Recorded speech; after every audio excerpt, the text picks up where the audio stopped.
अस्सलाम वालेकुम friends, welcome back to Binte Saeed kitchen and life.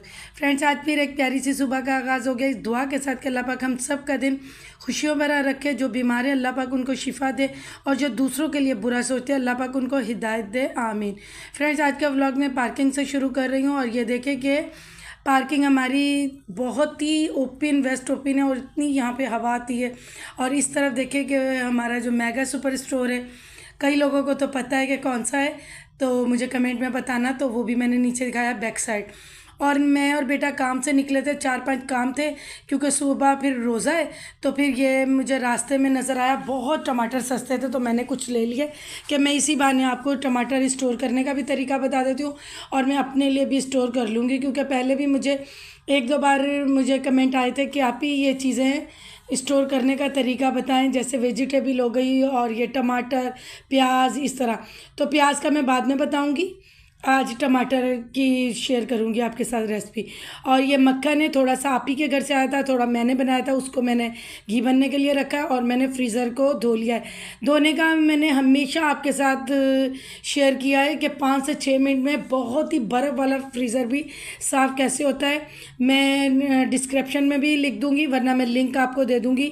Video के नीचे ही लिंक होगा तो आप देख लीजिएगा जिन्होंने फ्रीज़र अपने धोने या साफ़ करने, कि मैं ऐसी क्या 2 चीज़ें मिलाती हूँ जिससे फ्रीज़र फ्रिज 5 से 6 मिनट में नीट एंड क्लीन हो जाता है, चाहे जितनी भी बर्फ़ जमी हुई हो। अब देखिए बिल्कुल नीट एंड क्लीन हो गया है और मैं हमेशा की तरह ये शॉपर बिछा रही हूँ। कई लोग जो प्लास्टिक मिलता है दस्तरखान वाला वो बिछाते हैं, वो मत बिछाया करें, वो कड़क होकर टूट जाता है। ये जो हमारे डस्टबिन के शॉपर होते हैं जो मिलते हैं, ये नरम होते हैं और जितनी भी फ्रीज़र में चीज़ें पड़ी हों या जितना टाइम ये पड़ा ये यूं ही नरम ही रहता है। और जो बर्फ़ होती है वो भी इसके ऊपर से इजीली हट जाती है अगर आप उतारें तो उसके बाद ये मैंने साफ़ कर दिया। जो पहले से कुछ सामान ऐसा था वो मैंने डिस्कार्ड कर दिया है और बाकी ये मैंने रखा है। ये खोया मैंने मंगवा के रखा है कि अगर कुछ मीठा बनाना हो, और थोड़ा सा मटन है। और उसके बाद ये मेरी आप ही के घर से साग आया था वो है। और ये जो पहले की चीज़ें वो, बाकी मुझे ये मेरी बहुत ही प्यारी दोस्त भी है, मेरी बहन भी है। हमेशा फ़िश मुझे उसी के घर से आती है, चाहे पकी हुई हो या जो ऐसे हो। मैं याद दिला दूँ, मेरे पुराने सब्सक्राइबरों को तो पता है, जिनका बकरा मैं देखने के लिए गई थी, जिनके घर अक्सर मेरा जाना भी होता है, तो उनके घर से फ़िश आती है, वो मसाला लगा के हर चीज़ करके देती है, बहुत मज़े की होती है। और उसके बाद ये अभी सुबह रोज़ा है और आपको पता है कि मैं होम टाउन से ही आई हूँ, तो इतना टाइम भी नहीं है कि मैं चीज़ें बनाऊँ। तो बीच में मैं बनाऊँगी मोज़रेला चीज़, तो मैं आपके साथ शेयर करूँगी। तो अभी मैंने रेडीमेड ही ले लिया और ये भी चीज़ें जो मैंने डिस्कार्ड करनी है। और बाकी ये टमाटर है जो मैंने लिए थे और बहुत ही सस्ते मिल रहे हैं, पता नहीं दूसरी कंट्रीज़ का मुझे नहीं पता, हमारे पाकिस्तानी रुपीज़ 100 में 4 kg मिल रहे हैं। तो बस जिनकी फसलें हैं उनके बेचारों के पता नहीं खर्चे भी निकले हैं या नहीं, इसी तरह ही होता है, कोई फसल चढ़ जाती है, कोई इस तरह हो जाती है। तो बस अल्लाह ताला हर किसी को नुकसान से बचाए। बाकी देखें नीचे का पोर्शन भी मैंने अच्छे से गीले कपड़े से साफ़ कर लिया। अब ये आप देखें कि मैं दूसरे भी साथ साथ काम कर रही हूँ क्योंकि बहुत ही भागम दौड़ी चल रही है, बहुत काम पेंडिंग पड़े हुए थे। तो मैंने पहले इस चूल्हे पर था तो थोड़ा सा बॉयल हो गया, तो मैंने उसी टाइम उतारा और उसी टाइम मैंने चूल्हा क्लीन कर लिया था। आप भी इसी तरह किया करें, थोड़ी सी सुस्ती, थोड़ी सी हल्कस जो हम कर जाते हैं ना, फिर दूसरी चीज़ बनाने का टाइम होता है तो चूल्हे जल जाते हैं। अब मैंने इस तरफ रखा था तो यहाँ बॉयल हो गया, तो अब तो मैं पास ही किचन में ही खड़ी हूँ, तो मैं घी बना के अब यहाँ से जाऊँगी क्योंकि साथ साथ मैं दूसरे काम भी कर रही हूँ। अब ये भी देखें मैंने फ़ौरन चूल्हा चेंज किया। अभी मेरी बेटी शूट भी कर रही है और कह रही मम्मा आपका हाथ ना जल जाए। मैंने कहा नहीं, गरम गरम पे ही मैं जल्दी से साफ़ कर लेती हूँ ताकि फिर ज़्यादा मेहनत से मैं बच जाऊँगी। लेकिन बहुत ही केयरफुली आपने करना है, मैं भी इसी तरह ही कर रही हूँ ताकि ये फिर ज़्यादा जलेगा नहीं, क्योंकि घी है ना फिर वो जलता जाएगा, निशान पड़ते जाएंगे। और साथ ही ये मैंने इसके बर्नर भी धो दिए हैं ताकि एक तरफ काम निपट जाए। फिर उसके बाद ये थोड़े बर्तन हैं, कुछ मुझे ये चीज़ें बनानी है क्योंकि सुबह रमज़ानुल मुबारक है, पहला रोज़ा हो जाएगा और उसके बाद फिर जो रूटीन मेरी होगी वो मैं आपके साथ शेयर करती रहूँगी। और बहुत सारे लोगों ने मुझे कुछ रेसिपीज़ कहा हैं तो वो भी मैं आपके साथ शेयर कर रही हूँ। वैसे मेरे पिछले रमज़ान की तैयारी में भी काफ़ी रेसिपीज़ हैं, वो भी आप देख सकते हो। और स्टीम कबाब भी बनेंगे, वो भी मैं आपके साथ शेयर करूँगी। जो जो आप लोगों ने कहा है वो मैं करूँगी। हाँ, मेरी एक सिस्टर ने पायों का कहा है तो मैं वो रमज़ान के बाद बनाऊंगी। अगर रमज़ान में बना सकी तो मैं बनाऊंगी, क्योंकि वो बहुत हैवी हो जाएंगे ना, तो रमज़ान में कोई भी नहीं खाता है। अब बारी आ जाती है टमाटर स्टोर करने का, जो सिंपल और इजी तरीका है कि आप 6 से 7 माह इनको रख सकते हो। और ये जो मैं प्यूरी बनाना बता रही हूँ, ये आप किसी भी, जैसे पिज़्ज़ा बनाते हो उसकी सॉस के तौर पे भी यूज़ कर सकते हैं। और आप यकीन करें कि ये 7 माह बाद भी आप निकाल के यूज़ करेंगे ना तो फ्रेश होगा। क्योंकि ये मैंने बहुत अच्छा एक रेस्टोरेंट था, वहाँ शेफ़ से पूछा था, तो उन्होंने बताया था, क्योंकि वो लोग इसी तरह करके रखते हैं ताकि जल्दी जल्दी ऑर्डर्स बना सके।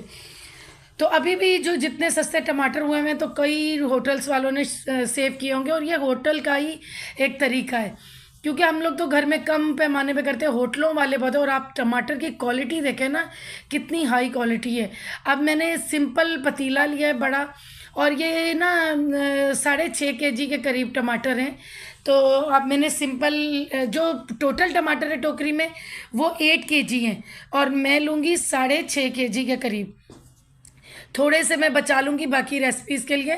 तो ये मैं सिर्फ 2-2 टुकड़े करी हूँ। और आप देखें माशाल्लाह माशाल्लाह टमाटर की क्वालिटी देखें, अच्छे से धो लिया। और इसको हमने बिल्कुल इसमें पानी नहीं डालना है, बस आपने इसी तरह ही 2-2 टुकड़े करके रख लेने हैं। आप यकीन करें इतना ईजी हो जाता है। अगर आप चिकन कढ़ाई बना रहे हो या चिकन शोरबा बना रहे हो या कुछ सब्ज़ी बना रहे हो, आपने टमाटर की पेस्ट निकाली है और आपने ऑयल में डाल दी, जब अच्छे से भुन जाए और उसके बाद आप इसमें डाल दें। जो लोग अदरक लहसुन यूज़ करते हैं वो पहले अदरक लहसुन को फ्राई कर ले, वरना मैं तो जैसे ही टमाटर की प्यूरी डालती हूँ ना उसमें ही मैं डाल देती हूँ, ताकि वो भी साथ ही भुन जाता है। अभी मैं इसलिए नहीं डाल रही हूँ, मेरी काफ़ी सब्सक्राइबर बहनें इंडियन है, तो इंडिया में अक्सर होता है कि वो लहसुन अदरक का कई चीज़ों में नहीं यूज़ करते। तो मुझे ऐसी रेसिपी देनी है जो मेरी सब प्यार करने वाली बहनें, मेरी बेटियां देख सकें। तो अभी देखें, ये मैंने 1 से 1.5 किलो बचा लिए हैं कि कुछ रेसिपीज़ यहाँ सैलेड के लिए। अब देखिए ये मैंने ऊपर चढ़ा दिया इसका, इसके अंदर मैंने पानी नहीं डाला, देखिए फुल भरा हुआ है। ढक्कन भी दबा के बंद हो रहा है, अभी ढक्कन थोड़ा सा कुछ इंच ऊपर है। और ये देखिए माशाल्लाह हमारा घी बन के भी रेडी हो गया है, बस चंद सेकंड में ये रेडी हो जाएगा। अब आप देखिए कि कितना नीचे हो गए टमाटर, और इन्होंने अपना कितना पानी छोड़ दिया, और इस तरफ घी भी हमारा रेडी हो रहा है। अब आपने क्या करना है कि जब ये देखें कि छिलके इजीली उतर रहे हैं, जैसे जैसे आपको जो छिलका नज़र आए आप उतारते जाए। आपको पहले से मेहनत करने की ज़रूरत ही नहीं है। टमाटर ज़्यादा थे और टाइम की शॉर्टेज थी, वरना मेरी कोशिश होती है मैं पहले छील के फिर ही इनको चढ़ाऊँ, लेकिन आज बिल्कुल ऐसे भागम दौड़ी वाला काम चल रहा है ना, तो उसके बाद यही है कि यूँ आप करेंगे इजीली ये उतरते जाएंगे। जैसे जैसे जो टमाटर का छिलका नरम होगा वो खुद ब खुद ऊपर आता जाएगा। इसी तरह आप करके निकालते जाएं, थोड़ी थोड़ी देर बाद देखते जाएं। और आपने आँच को फुल रखना है, मतलब ये देखें किस तरह मैं उतार रही हूँ। ये मैं एक हाथ से शूट कर रही हूँ और एक हाथ से ये उतार रही हूँ। आप भी इसी तरह करें। अभी तो अगर पाकिस्तान में ये सस्ते हैं तो मुझे लगता है दूसरी कंट्रीज़ में भी हुए होंगे सस्ते ना। तो अगर फिर भी नहीं तो जो लोग मतलब जॉब करती हैं मेरी बहनें, वो इस तरह करके रख ले, ये कभी भी ख़राब नहीं होते। 7th मंथ तो हमने यूज़ किया ना, तो मैं बता रही हूँ उससे भी ज़्यादा शायद टाइम चल जाए, लेकिन जिस तरह मैं सेव कर रही हूँ इसी तरह आपने करना है। अब माशाल्लाह माशाल्लाह देखिए ये हमारा देसी घी बन के भी रेडी हो गया है, और ये 1.5 kg के करीब हमारा घी बना है। और ये थोड़ा सा मैंने जो है ना 1 kg की एक बरनी है उसमें मैंने डाल लिया है, और थोड़ा सा जो बकाया था वो मैंने दूसरे एक जार में डाल लिया कि सुबह में रोटी पे लगा लूँ या इस तरह। ये देखिए अभी मैं आपको दिखाती हूँ, इस तरह मैंने सेव किया। अब ये यूँ ही पड़ा रहेगा, क्योंकि जो थोड़ा सा है वो पहले यूज़ करूँगी रोज़ों में, और फिर उसके बाद ये वाला यूज़ करूँगी। और ये देखिए अब मैंने पहले इस पे प्लास्टिक इस तरह गोल काट के ना वो किया था रखा, और उसके ऊपर अल्मुनियम फॉइल थोड़ा सा गोल काट के कैप बना के डाला। इससे ये होता है कि एयर पास नहीं होती है ना, तो चीज़ जो है ना फ्रेश रहती है। अब आप देखिए कि मैंने आधे घंटे से ज़्यादा के टाइम बाद ये आपको दिखा रही हूँ कि माशाल्लाह देखिए पतीला आधे से भी कम हो गया है, देख रहे हैं आप। और ये देखें छिलके भी सारे उतरते जा रहे हैं। अभी भी बीच में कोई नज़र आ रहा है ना वो खुद ही ऊपर आ जाता है। अब देखें माशाल्लाह ये तकरीबन 1 घंटे के करीब पका है। अभी आप देखें कि पानी बिल्कुल खुश्क हो गया है। बस चंद सेकंड के बाद मैं चूल्हा बंद करके ना इसे उतार लूँगी। अब ये देखें अब देखिए बिल्कुल ये मैंने उतार दिया। अब मैंने ना थोड़ी सी इसमें हवा फिरने दी, जैसे मैंने फ़ैन चला दिया। देखिए अभी भी धुआं निकल रहा है, लेकिन जैसे बिल्कुल ही खौलता हुआ था ना, वो थोड़ा सा मैंने 5 मिनट का रेस्ट दिया, ज़्यादा नहीं। और जिनके जग स्टील के हैं वो तो उसी टाइम भी कर सकते हैं। अब देखिए मैंने ग्राइंड किया। अब कितनी ये प्यारी प्यूरी बनी है। इसी तरह पिज़्ज़ा सॉस भी होती है। अब आप चिकन सब्ज़ी में भूनें, लहसुन अदरक का पेस्ट लें और ये डालें भून के, और उसके बाद आप कोई भी चीज़ डाल लें। और गोश्त है तो गोश्त भी इस तरह आप कभी बना के देखें, इसका टेस्ट दूसरे फ्रेश डालने से भी मज़े का होता है। लेकिन अभी सस्ते थे और मैंने कहा चले मैं आपको ये भी सेव। और जिनके पास ये डिस्पोजल डोंगे नहीं हैं, कोई बात नहीं, आप इस तरह के ज़िपर ले लें। ज़िपर लेके उसमें इस तरह करके ना डबल डबल करके ना आप यूँ फ्रीज़र में रख दें, एक के ऊपर एक बेशक आप रख दें। ये भी इतने यूँ करके देखें, ये मैंने मोड़ा है ना, आप भी इस तरह मोड़ मोड़ के एक दूसरे के ऊपर करके रख दें। अब आप यकीन करेंगे ये आराम से इजीली जम जाता है। मैं अभी आपको दिखा भी देती हूँ जमा के, ताकि मैं एक एक चीज़ के लिए आपके लिए आसानी कर दूँ।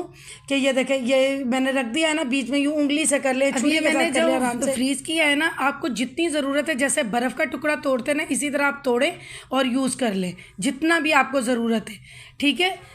इसके साथ इस व्लॉग की मैं एंडिंग करती हूँ। आइंदा और भी अच्छी रेसिपीज़ रेमेडीज़ आपके साथ शेयर करूँगी। ये देखें, इसीलिए मैंने फ्रीज़ करके भी आपको तरीका बता दिया। बस जितनी की ज़रूरत है उतना तोड़ें और यूज़ करें। बर्फ़ पिघलाने की बिल्कुल ज़रूरत नहीं है। बर्फ़ पिघलाएंगे तो वो फ्रेशनेस ख़त्म हो जाएगी।